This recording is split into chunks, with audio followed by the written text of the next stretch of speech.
Hello. आजच्या या 19व्या व्हिडिओमध्ये आपलं सर्वांचं स्वागत आहे.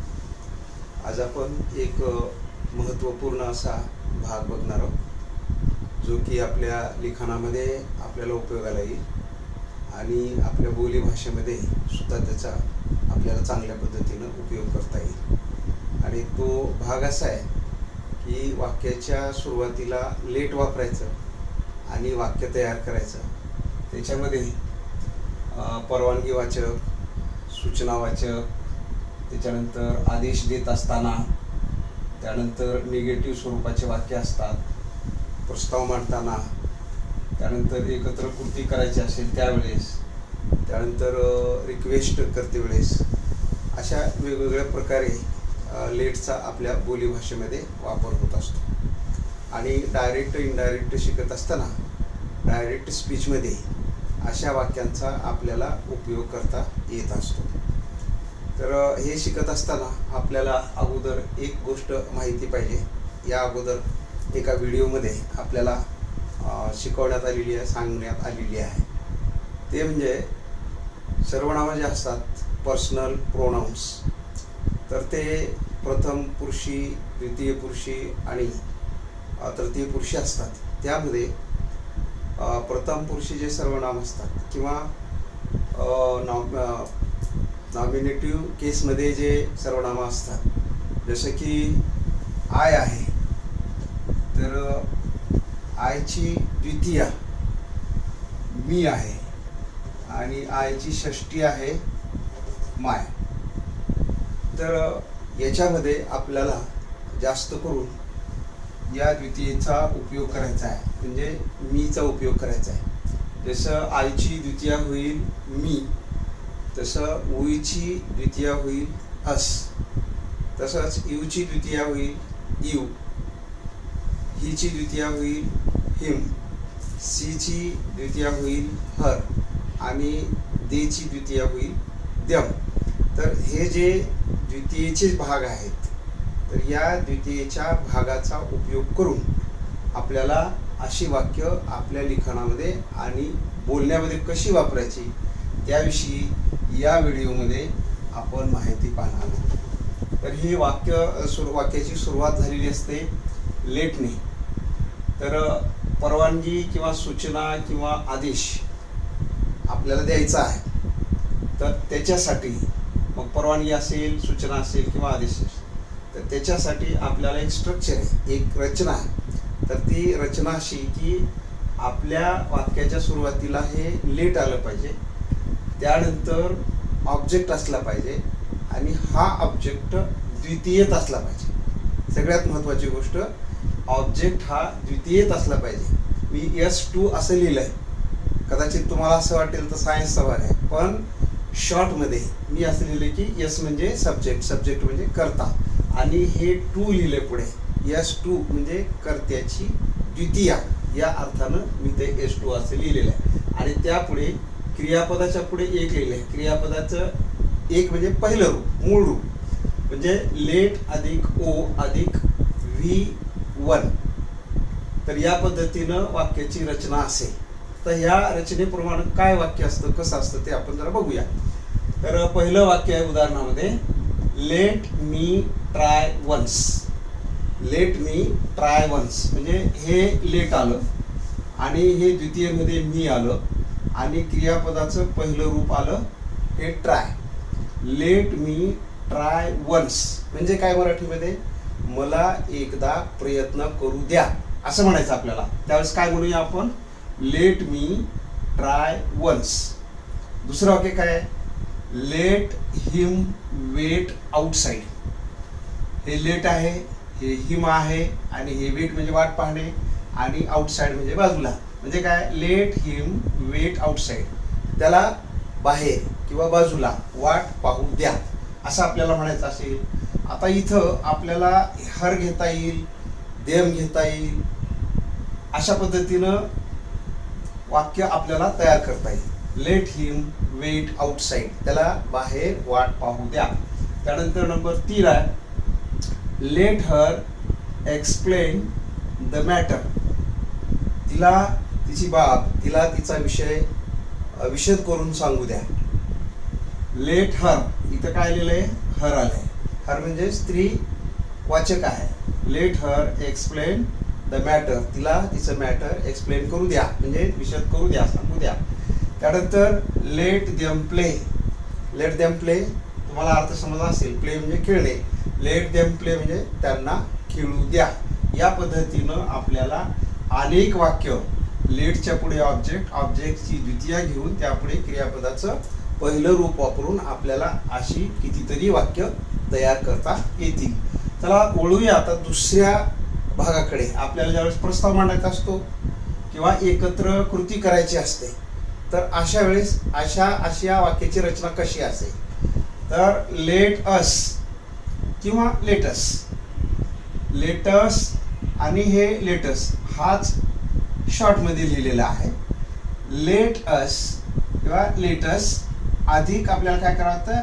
V1 म्हणजे क्रियापदाचं पहिलं रूप, हे याचं सूत्र असेल. काय वापरायचं आपल्याला? लेटस किंवा लेटस असं.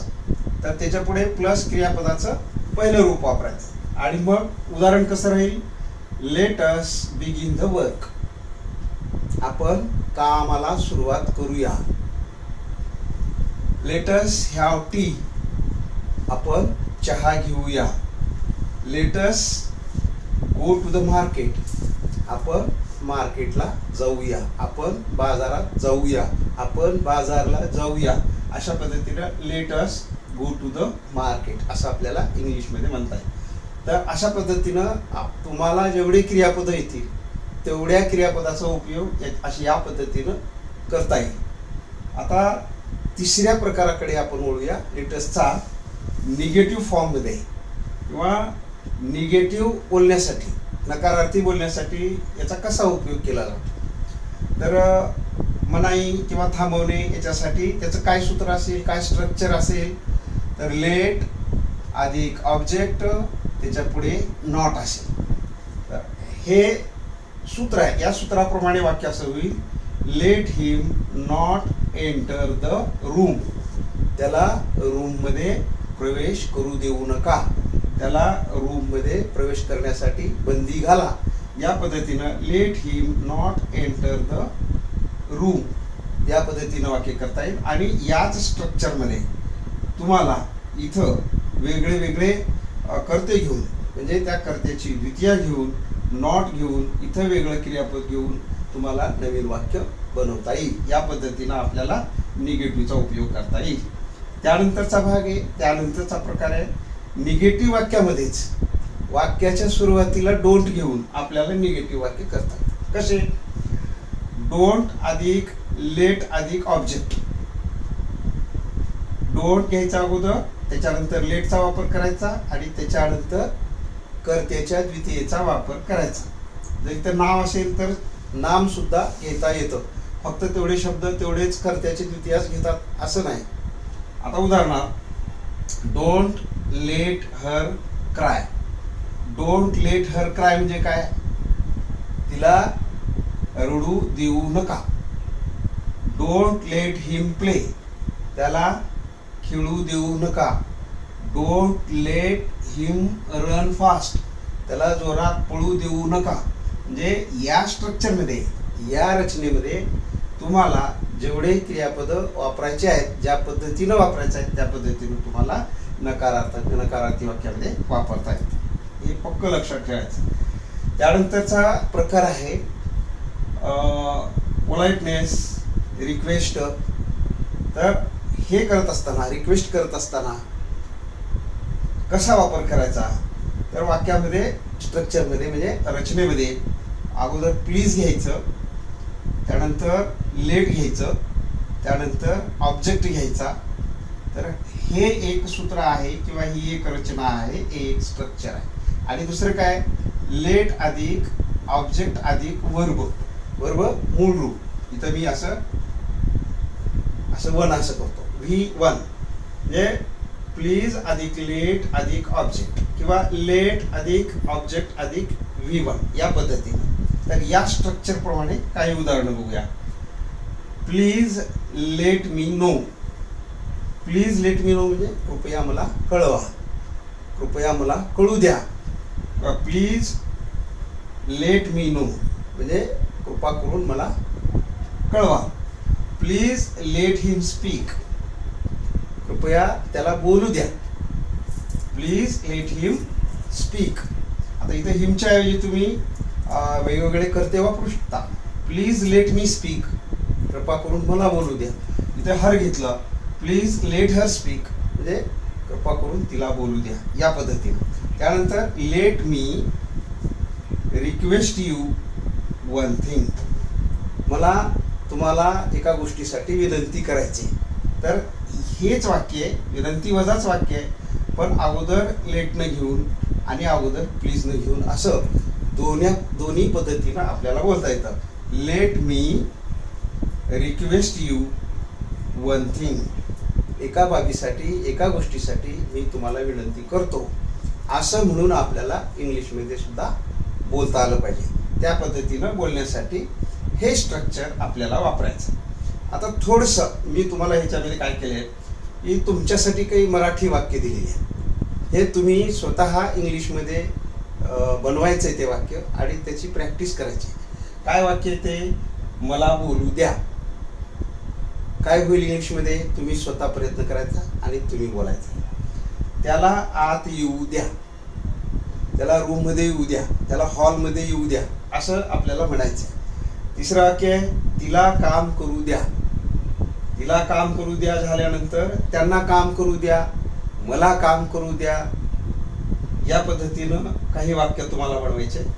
आपण सुरुवात करूया, याच्यासाठी कसं इंग्लिशमध्ये बोलायचं त्याचंही तुम्हाला वाक्य बनवायचं. त्याच्यानंतर त्यांना थांबू देऊ नका, हे या निगेटिव्ह फॉर्ममधलं वाक्य आहे, हे पण वाक्य तुम्हाला बनवायचं.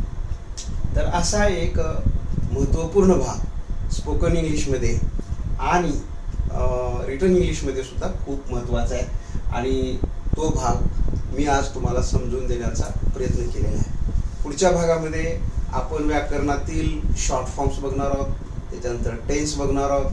अशा वेगवेगळ्या विस्ताराने गोष्टी आपल्याला पुढे शिकायच्या पाहायच्या आहेत. तेव्हा आजचा हा जो भाग आहे लेटपासून सुरू होणारे वाक्य, हे जर तुम्हाला खरोखर नीट समजलं असेल तर व्हिडिओला लाईक करा, शेअर करा, सबस्क्राईब करा आणि आजचं हे जे मॅटर आहे तुम्ही व्यवस्थित लक्ष देऊन पाहिल्याबद्दल, शिकल्याबद्दल मनापासून तुम्हा सर्वांचे धन्यवाद.